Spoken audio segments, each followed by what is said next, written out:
You're watching Story Scroll. Real stories, raw emotions, and endings you'll never forget. Let's scroll into today's tale. Original post: my cheating wife came home at 2 a.m. Said she got what she wanted. I told her, pack your bags. I still remember the sound of the front door unlocking at 2:07 a.m. The house was completely silent. No TV, no lights, just the hum of the fridge and the clock ticking in the hallway. I was sitting on the couch, fully dressed, shoes on, phone face down beside me. I wasn't pacing anymore. I wasn't calling anymore. I was just waiting. When the door opened, the smell hit me first. Alcohol mixed with a sweet perfume she didn't wear for me anymore. She slipped inside quietly, like a teenager sneaking past her parents. No panique, no guilt, no ruse. She looked at me, slightly surprised to see I was still awake. Then she smiled. Not a nervous smile, not an apologetic one, a smug one. She dropped her purse on the table and said, "I got what I wanted." I didn't raise my voice. I didn't jump up.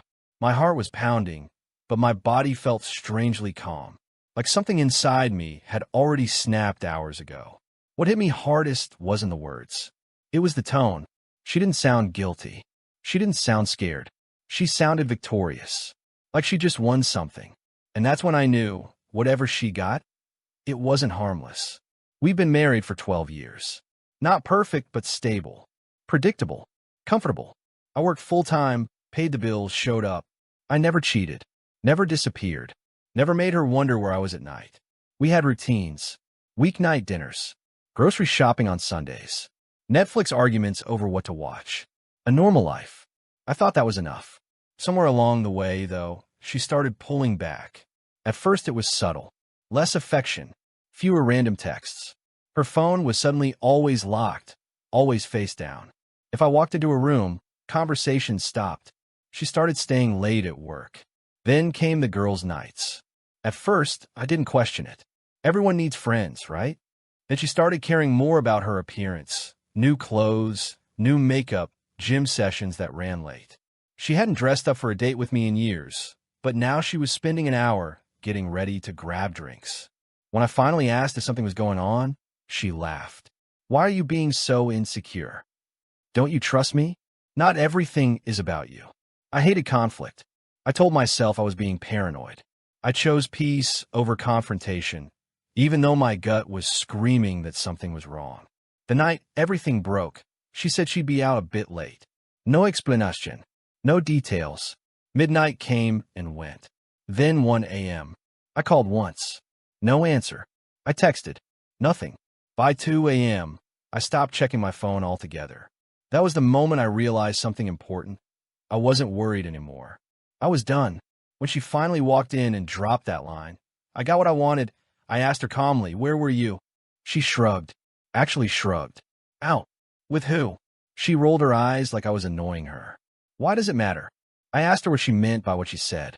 She laughed. A short, dismissive laugh. "You're reading too much into it." I looked at her for a long moment. The woman I married wouldn't have spoken to me like that. This woman, standing in my living room, felt like a stranger who didn't respect me enough to lie convincingly. So I said it. "Pack your bags." She froze for half a second, then laughed. "Oh my God, relax. You're being dramatic." I didn't raise my voice. I didn't argue. I just repeated it. "Pack your bags." That's when her expression changed. The smile dropped. The confidence drained out her face. "You can't be serious." "I am." She tried to turn it around. Anger first. "You're insane. You're really throwing away our marriage over nothing?" Then came the fake remorse. "It didn't mean anything. You're overreacting." I realized something terrifying in that moment. She wasn't sorry. She was inconvenienced. I told her the conversation was over. She could take whatever she needed and leave for the night.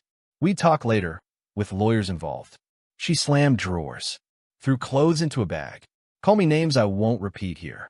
When she finally walked out, she didn't cry. She just said, "You'll regret this." The house felt enormous after she left.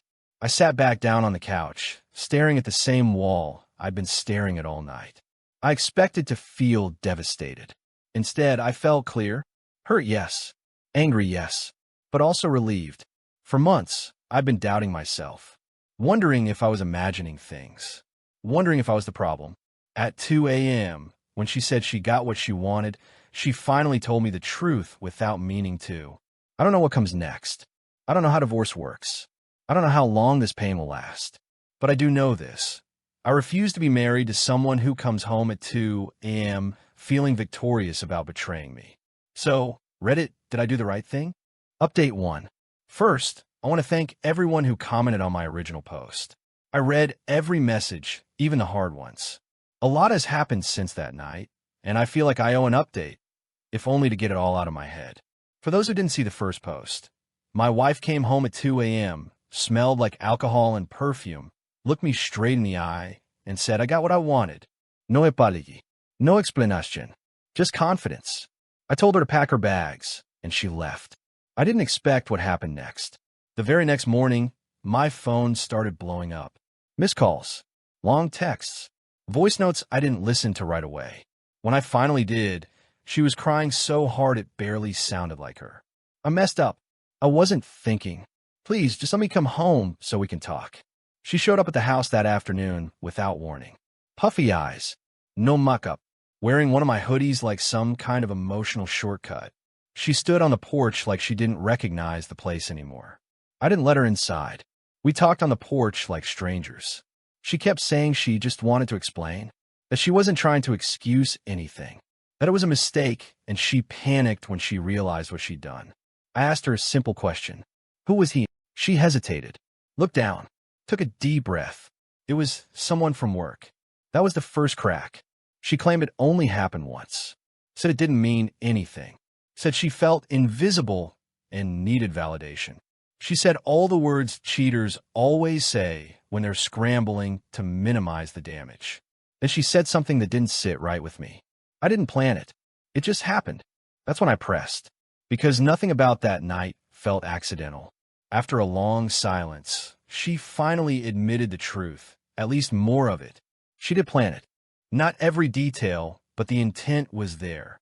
The outfit, the excuse, the late night. She knew what she wanted walking out the door. That's why she came home so confident. That's why she wasn't scared when she saw me awake. When she said, "I got what I wanted," she meant it. She wanted attention. She wanted sex. She wanted to feel desired and powerful again. And she got all of that for a few hours. That realization hit harder than the cheating itself. Then came the justifications.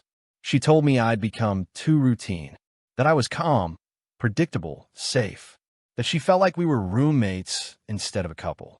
She said I didn't fight for her enough, didn't make her feel exciting. At no point did she say, "I betrayed you." At no point did she say, "I hurt you." Everything was about how she felt. That's when I understood something painful but important. She wasn't sorry because she cheated.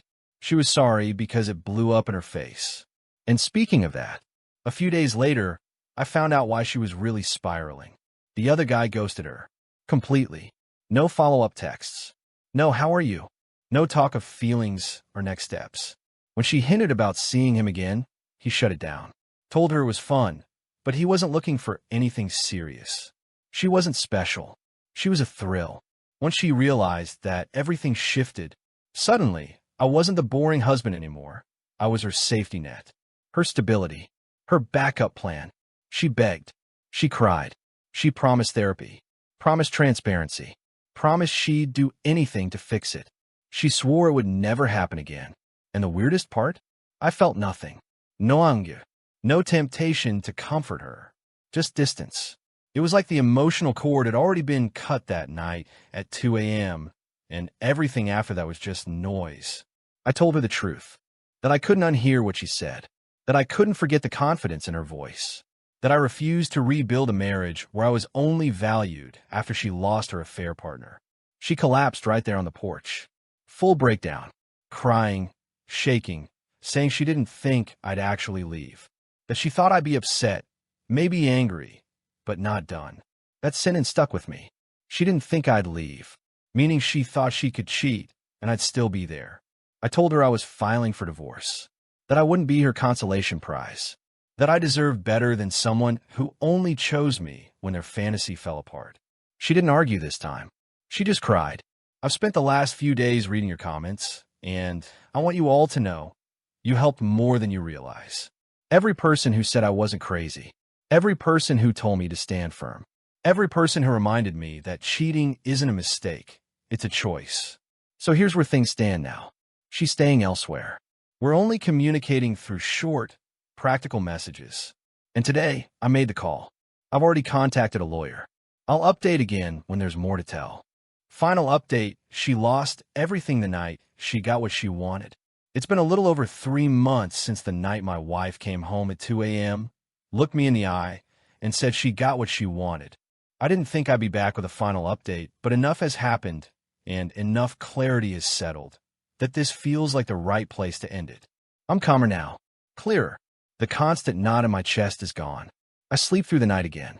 Not because everything is perfect, but because I'm no longer living in confusion or denial. The fog lifted faster than I expected once I stopped trying to save something that was already gone. The divorce process started about a month after my last update. No dramatic courtroom scenes, no screaming matches. Just paperwork, timelines, and the quiet realization that actions actually have consequences. We divided assets fairly. No dividend moves. No hidden accounts. Just the cold math of a marriage ending. She tried, once, to argue for more, said she was emotionally unstable and needed security. Even then, it wasn't about us.